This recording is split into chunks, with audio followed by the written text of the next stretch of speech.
Welcome to the Calm Analytics channel. I'm Boris Tiesenghausen.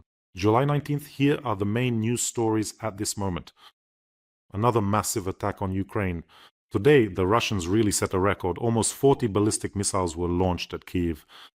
Well, I think today many people in Kiev heard everything perfectly. It was loud, it lasted a long time, and it was loud. At night, I woke up from the explosion of a ballistic missile. I checked the messages, they said more were coming. Another group target was incoming.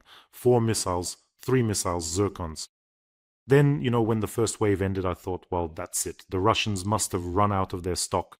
But no, there was a second wave and then a third one followed. Basically, it seems like they used up their entire stockpile on us today. See what their priorities are. They threw their entire ballistic missile stockpile at the Wildberries warehouse. I think what burned up in that Wildberries warehouse were probably those 7-centimeter platform heels for Putin, a year's supply of Leningrad brown mascara so he can touch up his eyebrows. That's why he lost his temper. Yesterday, when I was watching videos of Russians who were shocked that their goods worth a certain amount had burned down, do you know what I thought? That Wildberries, or rather its management, acted exactly the same way as always, as the Russian authorities have always acted. In other words, they just scammed Russians. They knew 100% that there would be an attack on their logistics centers. After the strikes on our terminals, shortly before the attack, they changed the terms of the contract and removed all responsibility for the burned goods from themselves. But that's exactly like Putin. He started the war, and as for the consequences, sorry, Russians, you deal with them yourselves and pay for them yourselves. Out of curiosity, I decided to check and see what kind of supposedly harmless goods these were, the ones that burned down in the warehouse. I saw screenshots showing that they were selling drones on Wildberries, so I thought I'll go and take a look. Well, I had to do a bit of tinkering to get in. Turns out they've got a VPN block set up there too. But that's no obstacle for us. I went in and I want to show you these harmless little children's toys that burned down in the Wildberries warehouse. Here, take a look. For example, here are fiber optic spools for FPV drones. Seriously? In everyday life, where do you think an FPV drone with a fiber optic spool is used? Anti-wrap? It even says there flight modules for FPV drones. Notice the seller actually writes in the screenshots that it's suitable for FPV drones. Here, by the way, are DJI Mavic 3 PRO quadcopters and 4 Pro. The Mavic is widely used for aerial reconnaissance, surveillance, fire adjustment, target acquisition, and strike assessment. By the way, we ourselves have delivered dozens of such drones to our soldiers. In general, if you dig deep enough, you can find all sorts of things there. Wildberries, from thermal images to strike drones to reconnaissance drones. That's why the Botox Medusa is raging, even sacrificing his precious ballistics. He didn't spare them. He cleaned out all the reserves. By the way, with that, it seems to me, the Russians gave themselves away and showed just how significant the strike on those warehouses was. They started to panic and expose themselves. The old heel's getting nervous underground, nerves are acting up. By the way, friends, don't forget to subscribe to this channel. It's important for the channel's promotion. You can do it right now without putting it off. Subscribe. We are fighting against Putin's propaganda. Doing it together will be much more effective. And let me remind you, of course, as soon as you subscribe, as soon as you hit that subscribe button, your hair becomes soft and silky. So make sure to subscribe. Well, and today, our Titans, air defense forces shot down 18 out of 41 missiles. That is, if Ukraine had a sufficient stock of interceptor missiles for air defense systems, the result would have been much higher. But our air defense forces are simply incredible. I give them honor and praise and enormous gratitude to everyone who shot down those bastard missiles today, which were launched by inhuman bastards. In every episode, we collect donations for the defense forces of Ukraine. Today, we have a very thematic fundraiser for our air defense forces. We continue to raise funds for mobile command posts. This is for several air defense units and the 152nd Jaeger Brigade at once. The soldiers have recorded a video message for you. Please take a look. 152-га єгерська бригада та підрозділ перехоплювачів БПЛА Повітряних сил України звертається до канала Бориса Тізенгаузена та його підписників. Ми продовжуємо збір на 2 командних пункти. Залишилось зовсім трошки, і ми з подвійною силою зможемо захищати наше українське небо. Разом тримаємо стрій і захист нашого неба. Слава Україні! Героям слава! Слава нації! Смерть ворогам! Україна! Понад усе! Let's help our titans who are holding the sky. The more of these mobile command posts there are, the more effectively they will shoot down targets. Let's push a little harder. We have very little left to go. Let's come together. I know we can do it with you. The link to donate is in the description of this video. There are mono, private, and PayPal options for those who want to help from abroad.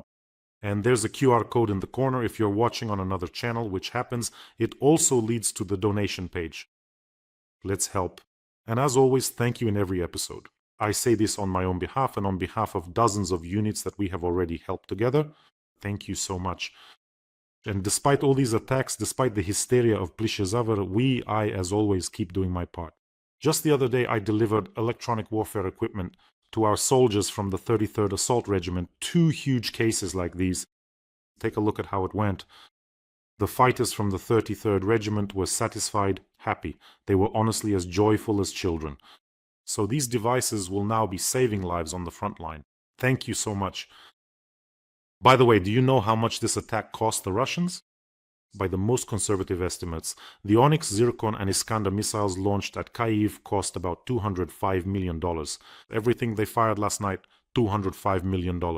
That money, by the way, could have compensated for the cost of the goods burned on Wildberries, at least for some of the sellers. But Putin always has money for drones and missiles. That's how you can just flush $205 million down the toilet in one night.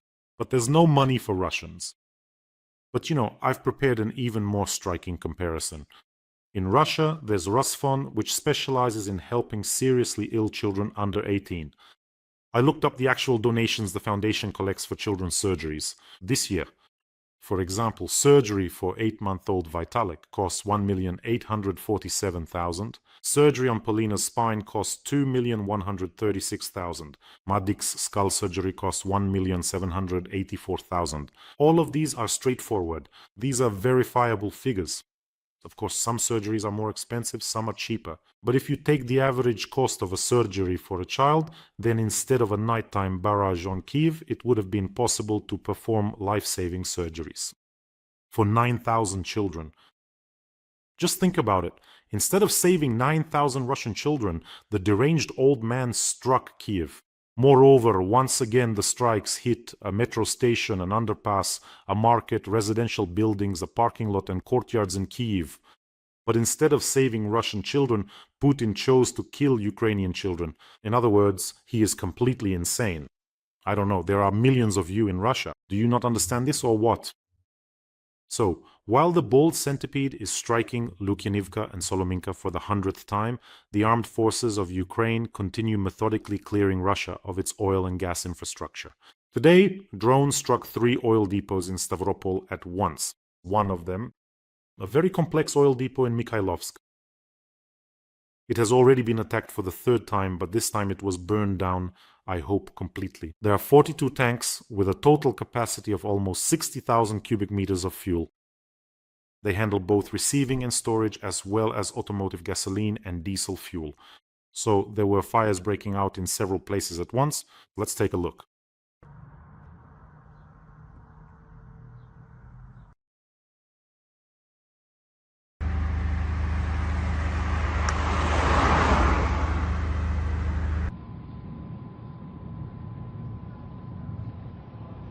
Something even happened with the local governor there. Apparently, he took a swig of the elixir of truth and decided not to hide anything. You know what? He wrote, because of the fires at industrial facilities, the detonation of flammable materials began in the vicinity of Stavropol. And what kind of detonation is going on there?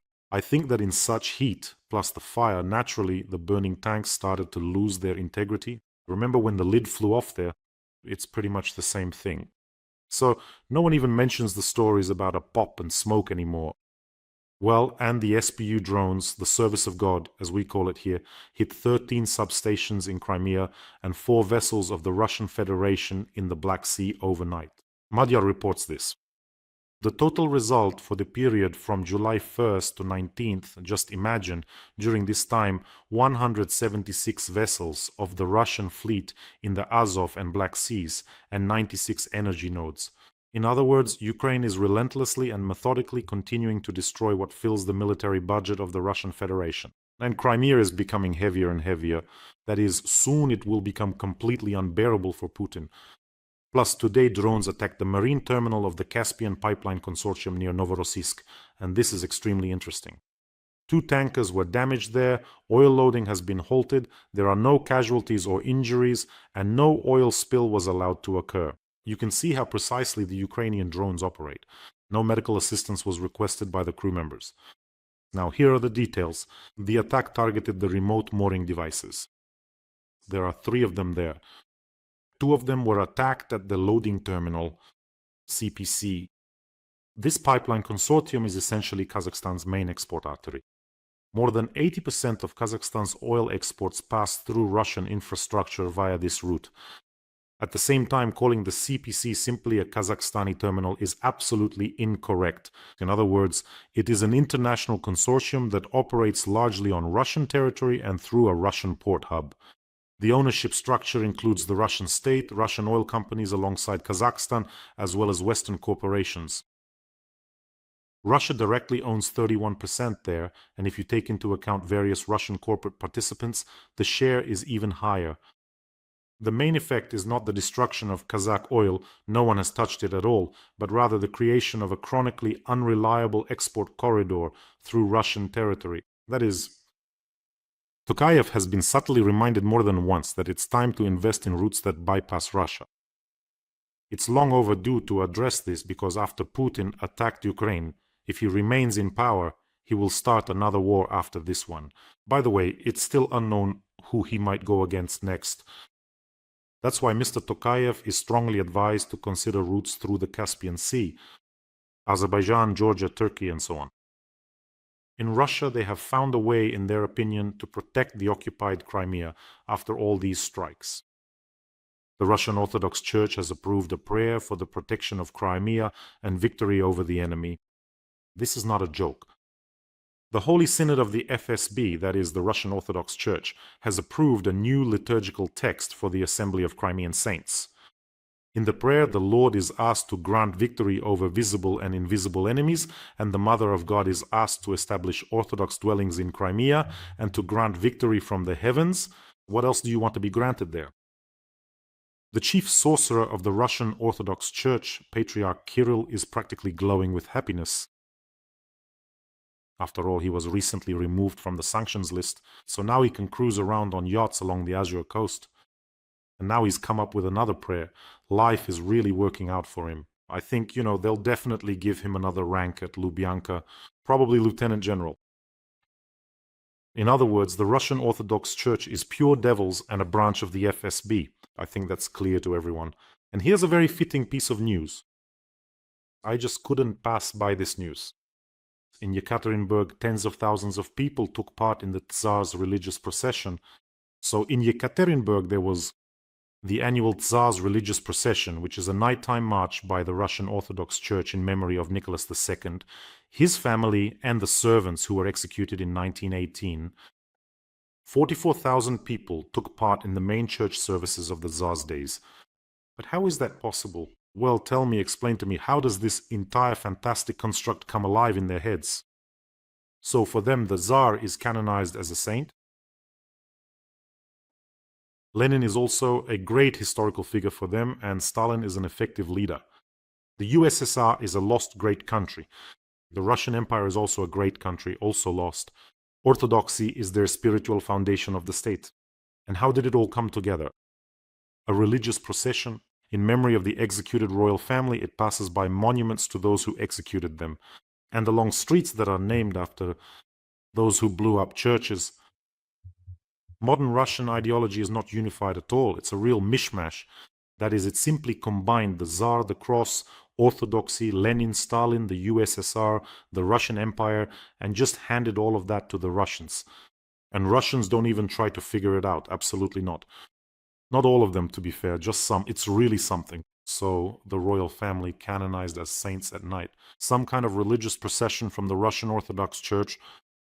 Lenin, the leader of the Bolsheviks, who lies undisturbed in the mausoleum on Red Square, a corpse unrested, just a mummy lying there on Red Square. His monuments stand all over Russia. As for Stalin, new monuments are being erected to the very man who shot priests and blew up churches. And in fact, the Russian Orthodox Church itself was essentially invented by Stalin when he realized how useful it would be to control it. So how does all of this coexist in their minds? It does, and here's another interesting piece of news. Russians have started to trust propaganda less, and this became known not from street polls but from concrete actions. In the first 2 weeks of this month alone, Russians withdrew another 500 billion rubles from banks. Russian bankers are sounding the alarm. Not only are Russians withdrawing cash at record rates, but the rate of loan repayment is also worsening. In other words, the cash taken from banks is not being returned as loan repayments, which threatens the stability of the banks. But who even cares about that? You know, I think it's entirely possible for Russia to repeat the scenario where Putin insists until the very end that everything is just fine, everything's great, and then inflation in a matter of weeks, if not days, will simply devour everything, including Russian savings. When the cascade collapse of everything begins, Putin will quickly kick the bucket. Or maybe they'll help him out, blame everything on him, and bring another unremarkable KGB type to power. But this time, no one will give anything back to the Russians. Just like now with the burned down Wildberries warehouse. Nothing, we don't know anything, nothing at all. That's just how it happened. We sympathize with you. Goodbye. And so Russians rushed to withdraw their money from the banks. And this trend has been going on since the beginning of the year. And then there's Bloomberg adding fuel to the fire. And they write that over the past year, Russian oligarchs, including those close to Putin, have actively started moving their assets abroad. Someone must know something, probably. And the Russian stock market doesn't believe Putin either. It's gone into its longest decline. Since 1997, the market has been falling for 18 weeks in a row. That is, since April, it has lost 30% of its capitalization. Can you imagine that? Of course, there's the fuel crisis, sanctions, war. But there's one interesting factor that Russian financial analysts are talking about. It's called a hidden supply overhang. Some major investors are systematically getting rid of Russian assets. For some reason, I'm convinced that it's someone from Putin's inner circle. Well, once the key players start dumping Russian securities, it's only a matter of time before the rest follow suit. And then what will happen? That's the very collapse we're talking about. And some Z-bloggers are linking the stock market's decline to possible insider trading. According to their version, major players have information about a likely mobilization after the September elections and are moving their capital out in advance, trying to minimize possible losses. So once again, no one is telling Russians anything. Well, you'll find out after the fact. And as for Putin trying to mobilize several 100,000 people, let me remind you once again, the average life expectancy of a Russian assault soldier, especially an untrained one, and I think only the untrained are left, is 27 minutes. But that also means there won't be any payouts. In general, Putin is confidently, how did one of the deputies put it, our helmsman, yes, confidently leading Russia toward the abyss, but before this little ship slides into the abyss called the Russian Federation, he wants to destroy at least another 500,000 Russians. And he will succeed because apparently there are no protests planned at all. And you, friends, take care of yourselves, take care of your loved ones, subscribe to this channel, don't forget. And remember, Ukraine will win. And let's help our air defense warriors. The link to the fundraiser is in the description of this video. There are mono, private, and PayPal options for those who want to help from abroad. Have a peaceful day, everyone, and glory to Ukraine.